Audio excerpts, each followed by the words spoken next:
राम राम मंडळी, कसे आहे सगळे? मस्त आहे ना? मस्तच राहा. चला तर आज मी तुम्हाला दाखवणार आहे मूग डाळीचा हलवा कसा बनवायचा. अचूक आणि परफेक्ट प्रमाणात आपण मूग डाळ हलवा कसा बनवणार आहे ते बघूया. आपण याला हलवा पण बोलू शकतो किंवा शिरा पण बोलू शकतो. कोणाकोणाकडे मूग डाळीचा शिरा पण बोलतं. चला तर मग आता आपण रेसिपीला सुरुवात करूया आणि तुम्ही ही रेसिपी नक्की ट्राय करून बघा. व्हिडिओ आवडल्यास नक्कीच पहिले व्हिडिओला लाईक करा, शेअर करा, सबस्क्राईब करा आणि हाईप करा. तुमचा असाच सपोर्ट मला असू द्या. खूप छान असा आपण दाणेदार हलवा आता बघणार आहोत कशा पद्धतीने बनवायचा आहे. इथे मी 1 वाटी मूग डाळ घेतलेली आहे. आता ती आपण 3 ते 4 तास पाण्यात भिजत घालून घेऊया आणि स्वच्छ 3-4 पाण्याने ही मूग डाळ धुवून घ्यायची. त्याचं पूर्ण पाणी असं पांढरं पाणी निघून जाईपर्यंत मूग डाळ आपली स्वच्छ अशी धुवून झाली पाहिजे. आता इथे मी एका पातेल्यात मूग डाळ टाकून घेते. 1 वाटी घेतलेली आहे. आता ही आपण एका पातेल्यात टाकून चांगली स्वच्छ पाण्याने धुवून घेऊया 3-4 पाने. इथे मी आता 3-4 पाण्याने धुवून घेतलेली आहे. बघू शकता तुम्ही. आता ही मी 3-4 तासासाठी भिजवून ठेवणार आहे पाण्यात. आता आपली डाळ 4 तास झाले भिजवून झालेली आहे. आता आपण एका मिक्सरच्या भांड्यात काढून आपण असं जास्त जाडसर पण नाही आणि जास्त बारीक पेस्ट पण करणार आहे. मीडियम असं दाणेदार अशीच आपण डाळ ही वाटून घेणार आहोत मिक्सरला. बघू शकता तुम्ही. आता मी इथे डाळ कशा प्रकारे वाटून घेते. पाणी टाकायचं नाही, थोडंसं अगदी 3 ते 4 थेंब असं पाणी टाकायचं आहे. जास्त पाणी नाही टाकायचं आणि पातळ पण करायचं नाही आहे. जसं जर बारीक होईल बघा असं आपलं मस्त असं दाणेदार मी वाटून घेतलेलं आहे मिक्सरला. आता आपण तोपर्यंत बाकीची तयारी करूया. इथे मी आता 1 वाटी डाळ घेतली तर त्याच वाटीने 2.25 वाटी पाणी घेतलेलं आहे आणि 1 वाटीच साखर घ्यायची. 1 वाटी डाळ घेतली तर साखर पण 1 वाटीच घ्यायची आहे. बघा आता हे चांगलं आपण गरम करून घ्यायचं आहे पाणी आणि साखर छान. याला उकळी आली की याच्यामध्ये तुम्ही केशर पण ॲड करू शकतात, वेलची पण ॲड करू शकता. आता इथे माझ्याकडे केशर अवेलेबल नव्हतं म्हणून मी केशर नाही टाकले. थोडासा असा नॉर्मल आपण ऑरेंज फूड कलर असतो तो मी घातलेला होता. बघू शकता तुम्ही. इथे आपलं आता हे तयार झालेलं आहे. ते थंड होईल आपण ते सगळं भाजून घेईपर्यंत. बघा इथे मी थोडासा नॉर्मल असा फूड कलर घातलेला होता ऑरेंज कलरचा. आपल्या इथं हे तयार झालेलं आहे पाणी, साखर आणि पाणी आपण याचं आता तयार करून घेतलेलं आहे. आता पुढची प्रोसेस आपण बघणार आहोत कशी करायची. बघा आता इथे मी सुका मेवा घेणार आहे. तो आपण याच्यात चांगला क्रिस्पी होईपर्यंत भाजून घेणार आहोत. इथे मी काजू, बदाम आणि मनुके घेतलेले आहेत. ते आपण आता हे तुपामध्ये भाजून घ्यायचे आहेत.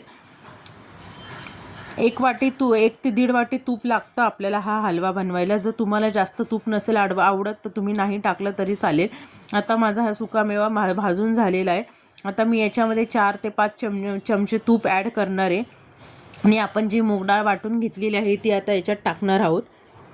बघा आपलं तूप असं चांगलं कडकडीत गरम झालेलं आहे. आता हे मी डाळ वाटून घेतलेली आहे ती टाकणार आहे. आणि जर तुमच्याकडे नॉनस्टिकची जर कढई असेल तर त्याच्यात तुम्ही करू शकता. त्याच्यात अजिबात चिटकत नाही. माझ्याकडे नॉनस्टिकची कढई नव्हती म्हणून मी ह्या कढईमध्ये करते.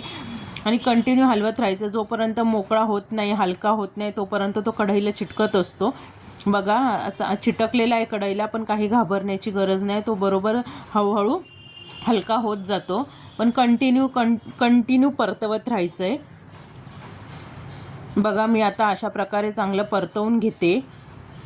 बघू शकता तुम्ही. कंटिन्यू परतवत राहायचं आहे म्हणजे तो असा हलका व्हायला पण थोडीशी लवकर मदत होते. आणि हे आपण मूग डाळीचं हे जर मिश्रण आपण भाजायला घेतो तोपर्यंत तर पूर्ण भाजून होईपर्यंत म्हणजे असं दाणेदार होईपर्यंत आपल्याला 20 ते 22 मिनटं जातात.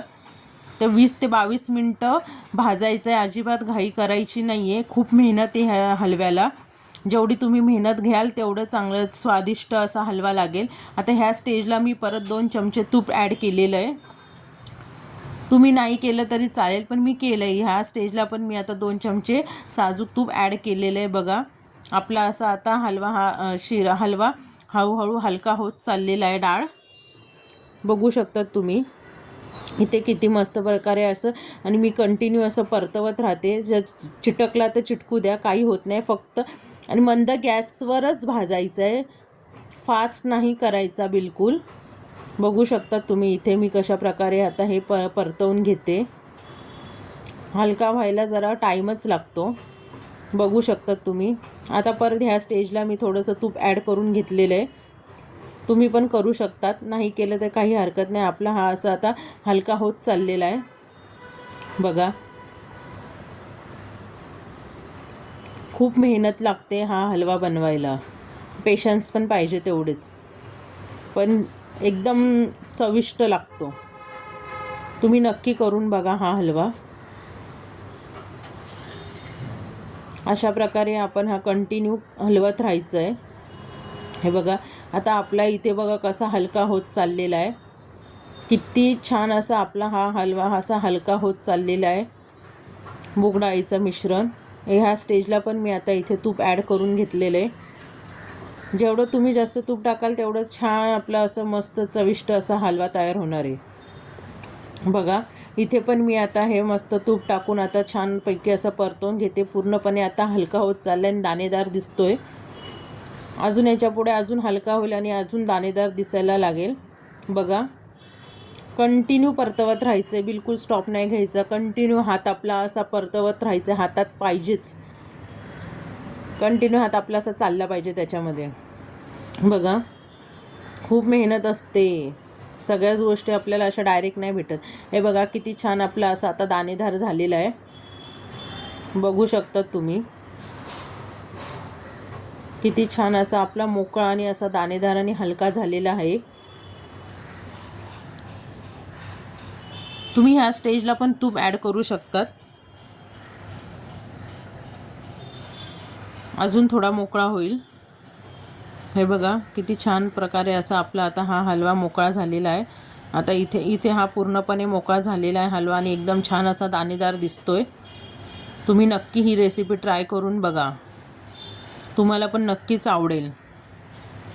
छान असा आपला असा आता हलवा तयार होणार आहे मूग डाळीचा. बघा किती छान असा आपला आता मस्त मोकळा झालेला आहे हलवा आणि एकदम हलका झाला आहे. स्टार्टिंगला खूप जड जातो परतवायला, पण आता एकदम हलका झालेला आहे आणि फुल दाणेदार झालेला आहे. दिसतोय ना दाणेदार तुम्हाला? बघा आता असा आपला हलवा हा दाणेदार झालेला आहे तयार. मी कंटिन्यू परतवते, बिलकुल स्टॉप नाही घेते परतवताना. तुम्ही पण असंच करा. हे बघा आता हा आपला हलवा पूर्णपणे आता तयार होणार आहे. कंटिन्यू परतवत राहायचं आहे. जेवढं जास्त तुम्ही परतवाल तेवढाच जास्त तुम्हाला फायदा आहे, चांगलं चविष्ट लागेल. बघू शकता इथे मी तुम्हाला दाखवते कसं आपला असं मस्त दाणेदार झालेला आहे तयार. आता याच्यामध्ये आपण जे साखर आणि पाण्याचं मिश्रण तयार करून घेतलं आहे ते आपण घालून घेणार आहोत. ते पूर्ण मिश्रण टाकायचं, ठेवायचं नाही आहे बाकी. याच्यामध्ये मी काजू बदाम मनुके ते ॲड केले, वेलची पावडर पण ॲड करणार आहे. ते सगळं टाकून आता आपण हे सगळं व्यवस्थित हलवून परतवून घ्यायचं आहे. हे दोन्ही मिश्रण सगळं मी आता एकत्र केलेलं आहे. वेलची पावडर पण ॲड केलेली आहे. तुम्ही पण करू शकतात असं. बघा नंतरून ते आपण पाणी तयार केलं आहे ते टाकल्यानंतर पण टाकलं तरी चालेल. हे बघा मी इथे हे पूर्ण ॲड करून घेतलेलं आहे आणि असं पातळ नाही राहत, होतो घट्ट. घाबरायची गरज नाही इथे का एकदम पातळ झालं आहे, अजिबात नाही पातळ होत, घट्ट राहतो चांगला. बघू शकता तुम्ही इथे किती छान असा आता आपला इथे हलवा तयार होतोय. अशा प्रकारे तुम्ही पण करत राहायचं आहे आणि गॅस मंद गॅसवर नाही, मीडियम गॅसवर हे होऊ द्यायचं आहे. याला पण 10 ते 15 मिनटं होऊ द्यायचं आहे. बघा आणि ह्या स्टेजला पण मी आता इथे तूप ॲड केलेलं आहे. जेवढं जास्त तुम्ही तूप टाकाल तेवढा छान आपला हलवा चविष्ट होईल. तुम्ही बोलाल ताई सारखंच काय तूप टाकतेस, नाही पण जेवढं तुम्ही जास्त तूप घालाल तेवढा आपला हलवा चांगला चविष्ट असं लागणार आहे आपल्याला.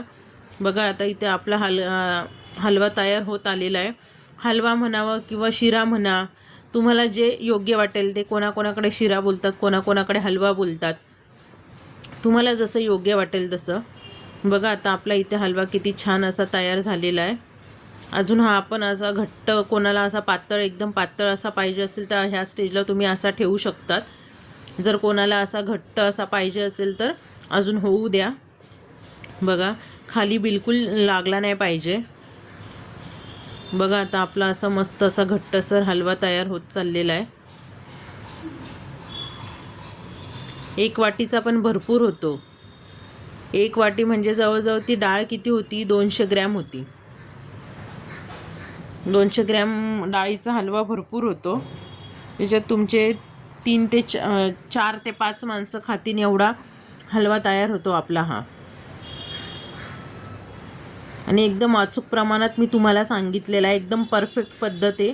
तुम्ही ही करून बघा हलवा. किती छान असा आता आपला इथे हलवा तयार झालेला आहे बघा. मस्त, तो बघूनच तोंडाला पाणी सुटतंय कधी खाणार असं.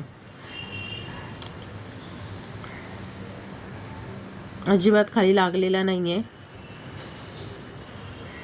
अशा प्रकारे आपण हा हलवा आता इथे तयार करून घेतलेला आहे. तुम्ही पण करून बघा नक्की.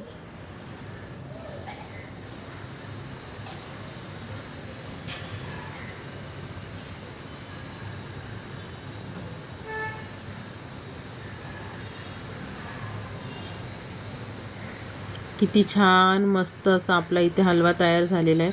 इथे पण मी आता थोडंसं तूप ॲड केलेलं आहे. तूप ॲड करून थोडंसं आता असं हलवून घ्यायचं आहे बघा.